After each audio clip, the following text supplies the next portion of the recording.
G'day, Hugh here from videsign.com.au, a design company based on the Gold Coast in Australia, and welcome to my latest tutorial. I thought today we'd have another look at Luminar 2018. We went through some of its features in the last tutorial and what it can do with a raw image and how you can use it to retouch photos.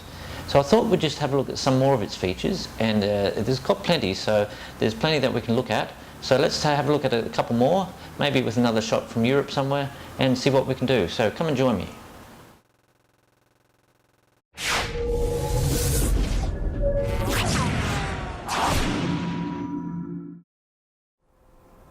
Okay, so here we have a picture of Ljubljana in Slovenia, and it is taken in the evening when the sun is going down.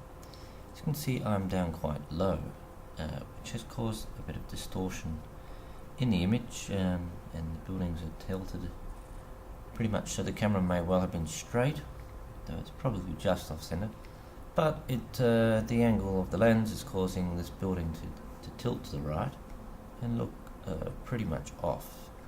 So that's the first thing we're going to look at, improving that aspect of this picture.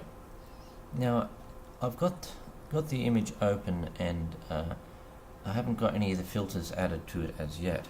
Now you can see there's these preset filters down here.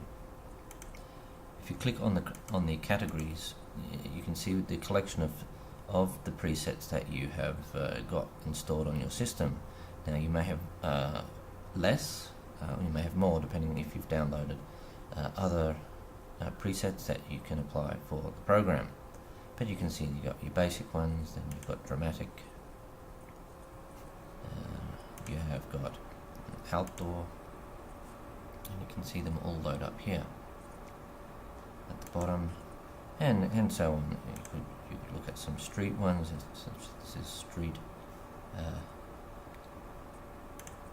You can then click on that, and it will apply all those filters for you in a predetermined setting. And you can see what it was looked like before, and then just with one click of the button you've done that to the photo. So that is quite cool. Now you can come here into custom workspace and go clear workspace to start from scratch. So that clears everything out. Now another option there is if you have custom workspace, you can choose one that might actually be beneficial to you. So if you click, say, street, it will put in all the filters used in a typically street enhanced photo, but we'll have them all set at 0 or with no effect at this stage. So you can then just play with them yourselves, each one at a time. So that gives you a little bit of a starting point there, and you can choose your different types. So there's aerial photography, black and white, landscape, portrait, and yeah, I've chosen street because we have got a street set up. So we'll have a look and see what the options are here. And so, as I said, we really want to improve, first of all, the distortion that we've got going on here. Now if we use the vertical slider, we can straighten up the image vertically. If we play around a little bit with the horizontal, it's not really needed. We can then rotate the image to get the horizon a bit straighter, and we can use the X and Y offset. Just rotate that more.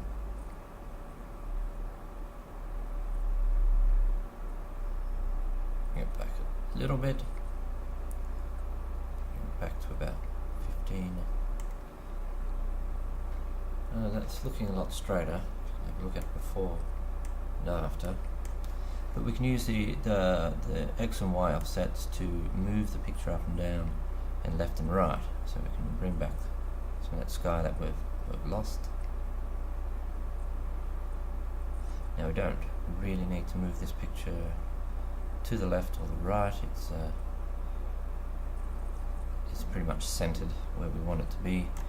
So if we do that, we can now crop out this extra lost detail that we've got as a result of our adjustments there. So by just coming up into Tools and Crop, and it's just a slight amount at the bottom, a bit to the left, and a bit to the right.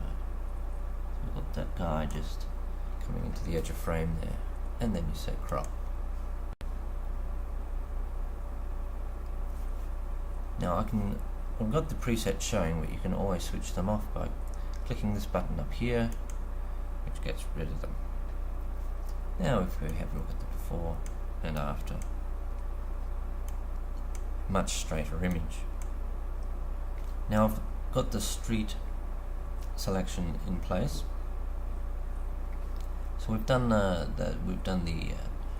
transformation of the image to make it look a bit more pleasing on the eye. It can still be straightened up a bit. You can see that lamppost there is at a lean, but it's definitely to the eye much more less jarring, more pleasant. Okay, so we can now have a look at some of the developing tools. So in the raw develop, we can bring down the highlights and open up the shadows. Just gives us a better look there, improve the clarity, sharpen up that image. The sky looks quite nice. Boost the AI filter like we did before.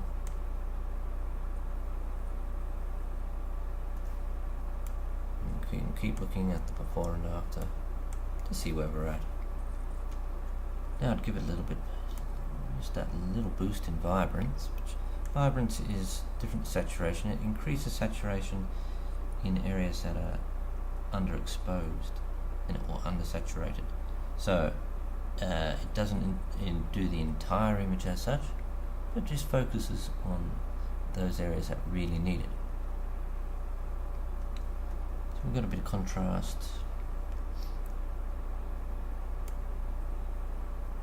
Add a little bit of contrast in the highlights. And you can always use the eye to switch that on and off to see what the effect is. It's very subtle. Now it's always nice to add a bit of structure to these images, really make the picture look sharp.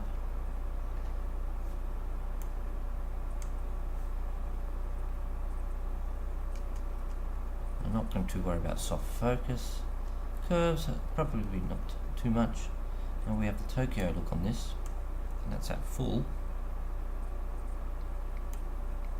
I always like to play around with some of the cross-processing features that are available. Something like Memphis can give you quite an interesting look. Not really for this one, so maybe we could have a look at Auckland, just to see what they're going to do. That's a very yellow one. Chicago, very green. Monterey, gives it a very old look to the photo. But we'll stick with Tokyo, which was the suggested one, and bring that back to a more subtle level. It's a case about 15 or thereabouts, maybe. Even that's too much, but gives us a bit of a magenta feel to the picture, which is nice for sunset.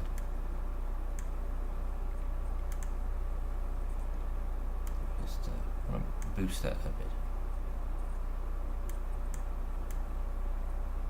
Alright. The matte look you can do if you really want to create a different look to your photo. I'm not really too keen on it in this case. What I would like to look for, the texture overlay. I'm not sure I would ever use that, but it's in here. We can always remove it if we wanted to by just clicking on the little down arrow and deleting. If for certain street scenes, it's probably worth having some textures you can put on there to really create a different look, but not for this particular photo. Now with the always we want a vignette. Always have a vignette. Again, we just put the amount to full, feather to full, work out where it is going to be add some inner light. And then, okay, so it's quite big. We could make it smaller, just focusing in on the middle bit there. And then once we're happy with where we've got it, bring back the amount to a much more subtle amount. Feather that back. Just bring that back a little bit more. And then you can see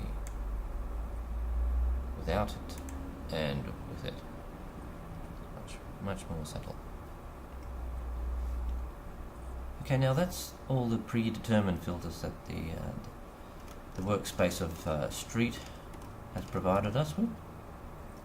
And you can see there we have done some subtle adjustments.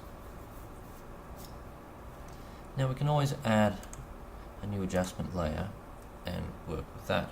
Now one way you can do some things is with your predetermined filters, you can choose one from this collection I've got here, the Urban collection, and you can see it's got a very large number of different options available. Sorry about that, I just needed to get here to scroll. So there's a lot, so they've got there the self-described names like Focus and Dreamy, Neon Boost, depending on what sort of look you're looking for. Now if we chose something like Structured, you can click on that and it really has a very pronounced effect. I don't know whether that really is what we want, so I think with that we just clear the workspace. It removes everything from it, and might look at something I think maybe over here where it's balanced. So it gives us a very subtle look. Now we can just say, okay, well that's too much, though I think in this case it's very nice.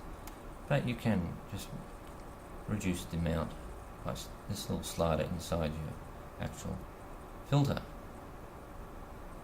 And so these presets, if you really just need to put an overall look and to your image, and everything is included in here, so you can then adjust each individual element of that particular preset too. So it's done golden hour, dramatic, image radiance, and some curves. So you can see without the filter and with it. It's quite a good change. Now we have this photo looking like that, and now looking much more pleasing for everybody. So with some other elements of this program, which is really cool, we have got all these. So there's a huge number of filters. Now you can search if you know the sort of things. You can actually know the sort of thing that you're looking for. You can limit limit the amount that is showing up, so you don't have to scroll up and down hugely. So if you were just going for let's say here issue fixes, it just filters the particular filters that you can use for that decision. So creative gives you the sun rays and autumn effect, the more creative filters. Professional is the Photoshoppy type filters. Utility, so all that sort of working on color and contrast and exposure. And then if you click on all that, they all show up. Again, you can close them at any time or open them at any time by clicking across to close and the add filters to include. And you can also use this button up here to get rid of them that way and that way. So if you use that button in and gets rid of everything, and you use that button to get rid of everything there, you've got a fairly big image to look at, but you still need to obviously be able to work on them. But you can expand everything by just doing that.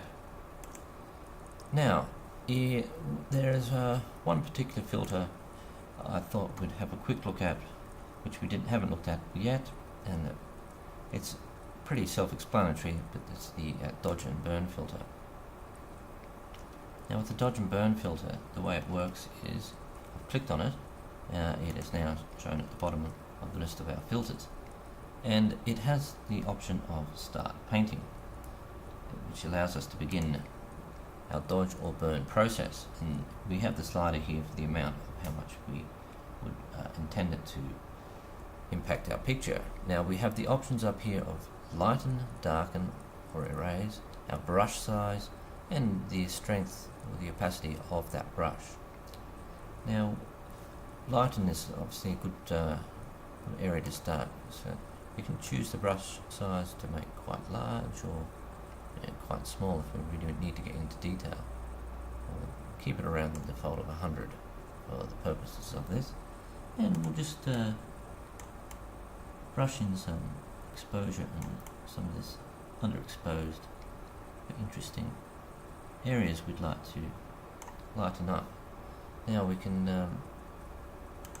increase the amount that we're going to lighten things by the strength, and we can just paint in the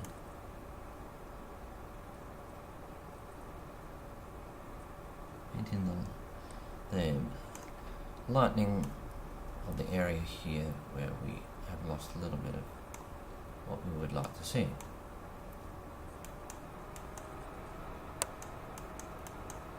Just a little bit here and there, just to subtly increase the exposure, even a little bit on the reflective bit there. So when you've done that, you can also do the opposite by clicking on darken, or if you're not happy with what you've done, you can erase, which is quite a nice way to do a dodge and burn. You've also got here your zoom options. I've got on fit to screen, but if you really want to get in there, you can increase and work on very specific aspects of the picture.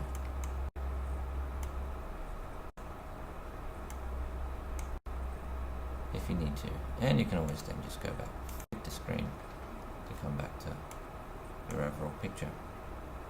And when you're finished with that, you can always reset it if you're not happy with it, but when you're finished you just go done.